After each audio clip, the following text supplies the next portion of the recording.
নমস্কাৰ ছাৰ বাইদেউসকল। ৰাজ্যত হঠাতে দেখা দিয়া প্ৰচণ্ড শীতৰ প্ৰকোপৰ বাবে ছাত্ৰ ছাত্ৰীসকলৰ সুস্বাস্থ্যৰ কথা চিন্তা কৰি শিক্ষা বিভাগে 1 জানুৱাৰীৰ পৰা 3 জানুৱাৰীলৈ 6 আৰু 7 জানুৱাৰীলৈ ৰাজ্যৰ 5খন জিলাৰ চৰকাৰী বিদ্যালয়সমূহ বন্ধ ঘোষণা কৰিছে। উক্ত জিলাকেইখনৰ লগতে বাকী আৰু কেইবাখনো জিলাত পৰৱৰ্তী সময়ৰ পাঠদানৰ সময়সূচীও পৰিৱৰ্তন কৰিছে।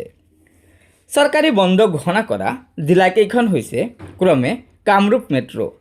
কামৰূপ মেট্ৰ'ৰ বিদ্যালয়সমূহ বন্ধ ঘোষণা কৰিছে 31 ডিচেম্বৰৰ পৰা 6 জানুৱাৰীলৈ।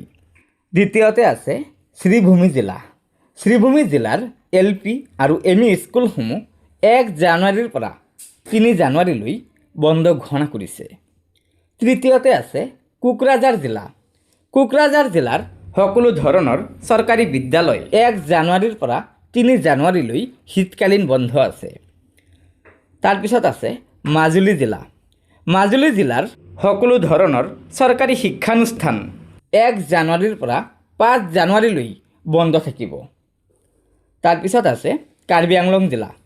কাৰ্বি আংলং জিলাৰ চৰকাৰী বিদ্যালয়সমূহ 1 জানুৱাৰীৰ পৰা 7 জানুৱাৰীলৈ চৰকাৰী বন্ধ অৰ্থাৎ শীতকালীন বন্ধ থাকিব।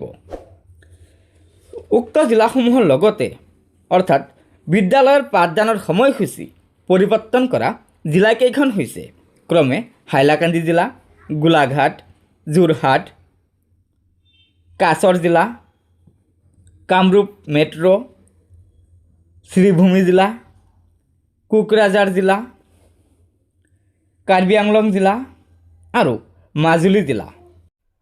উল্লেখিত জিলাসমূহৰ বিদ্যালয়সমূহৰ এতিয়াৰে পৰা পাঠদানৰ নতুন সময়সূচী হ'ব। LP স্কুলসমূহ ৰাতিপুৱা 10 বজাৰ পৰা দুপৰীয়া 2 বজালৈকে পাঠদান চলিব। ME স্কুলসমূহ ৰাতিপুৱা 10 বজাৰ পৰা দুপৰীয়া 2:30লৈকে পাঠদান চলিব। ঠিক তেনেদৰে হাইস্কুল আৰু হায়াৰ ছেকেণ্ডেৰীসমূহ ৰাতিপুৱা 10 বজাৰ পৰা 3 বজালৈকে পাঠদান চলিব। গতিকে ছাৰ বাইদেউসকল, এয়াই আছিল শিক্ষক কৰ্মচাৰীসকলৰ বাবে আজিৰ গুৰুত্বপূৰ্ণ খবৰ।